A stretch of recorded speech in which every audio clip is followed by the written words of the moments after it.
welcome back to Orange Hat Reviews. I am going to be reviewing the novel to Godzilla vs. Kong. And I gotta say, it's well written. It is very well written. There are expansions and extensions to dialogue. There is a little bit more fleshed out reading. The book does go into specifics about Ren Serizawa, which I did enjoy. But the one thing I enjoyed most about this was there were parts in the novel that went into detail of Kong and Godzilla's point of view. Now, that is something I wish they had done more of in King of the Monsters novel. You only get one taste of that in King of the Monsters, where in this one, you get it a lot more. Now, here's the thing, folks. As much as I do like the book, I wish they had done more. When it came to the fights themselves, I wish they could have gone into the mind of the monsters themselves instead of looking at it from a human perspective. And while the book is good, I feel it would have been better if it had taken that course.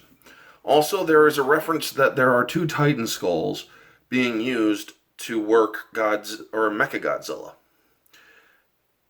I'm not understanding that. They even made the same reference that there were two Ghidorah skulls in the movie. Where did the second Ghidorah skull come from? There was only one, and it was Kevin's. In King of the Monsters, all the other heads of Ghidorah were literally atomized and destroyed completely, including the main head at the very end when Godzilla did his atomic pulse. He had him in his mouth and then he just blew him to pieces. There was nothing to revive. There was nothing to tap into. Now, as for the possession stuff of where Ghidorah was another presence, when Ren Serizawa is tapping into the skull to run Mechagodzilla, I absolutely loved it because it was proving me right. It's like, holy crap, he can feel an other. Because that theory video I gave was basically where, from Ghidorah's perspective, feeling another. Now, I may not have gotten the specifics right, but they were able to literally feel each other, and Ren was able to feel resistance and then full-on possession from Ghidorah, and I loved it in this book. It really was something to enjoy reading. There was minor differences in the fight between Godzilla and Kong, but then again, books do tend to give more in-depth description and also slight changes to the fights, because the fights are always better in books. Now, don't get me wrong, the fights in the movie were very good as well. I absolutely love the fight between Kong and Godzilla in Hong Kong, especially when he floors Godzilla and he's like, beats his chest and just rips out the axe, just badassly. It's like, shit, man, yeah. And Godzilla, or Kong rather, being smart about fighting against Godzilla, even though he had, or that was the leading up to him losing, where he was on top of the building while Godzilla was stalking, looking for him. It was very cool. Learning from Godzilla's perspective how he refers to humans and titans and whatnot, how he refers to the hidden enemy, which is Mechagodzilla, to the ancient enemy, Kong, and to the small ones with their stings and smoke, which is humans with their missiles and, well, the smoke that is brought from their missiles. It is very cool to actually see how he views the world, and it is truly amazing in this book. I recommend this book for anyone who loves Godzilla vs. Kong, because you truly understand how they view things.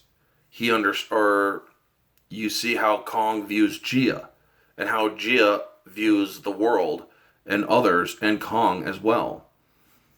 And you learn a little bit more about the Iwi. You learn about the skull crawlers a little bit more. And it's just all around more in depth, which is a really good thing, especially when it comes to the book being compared to the novel. You want a little bit more information. You want a little bit more to learn about so that you can understand the movie in depth and further in. Anyway, folks, objectively, I would put this book around an 8 to 9. There are some things that could have been better when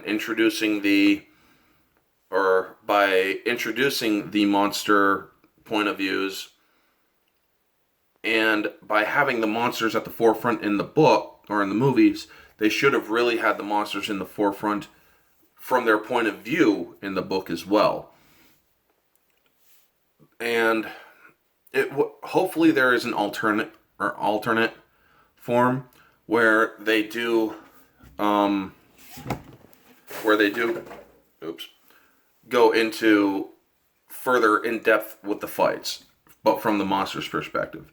Subjectively, I really did like the book. It's more of a 9, solid. I won't say it's out of 10 because I would have preferred some of the fighting to have it from the point of view. Now, a little bit of it was, but some of it, or they could have had it a lot more in there. As a book reader, it kept me engaged. I only put it down when I absolutely needed to. But anyway, folks, that's going to be the review for Godzilla vs. Kong. I truly do recommend this book for anybody who wants to read it. It really is a good addition to your collection. And stay tuned for over the weekend or even later on, because I'm going to be going over Godzilla Dominion and Kingdom Kong. These take place before Godzilla vs. Kong. These are prequel graphic novels. And I'm going to give them a look and let you know what I think then. Anyway, folks, that's going to be the review. I hope you enjoyed it. If you did, feel free to like, comment, subscribe, share, all that jazz. Let me know your thoughts down in the comment section below. Did you like this movie? Did you read the book? Let me know all your thoughts.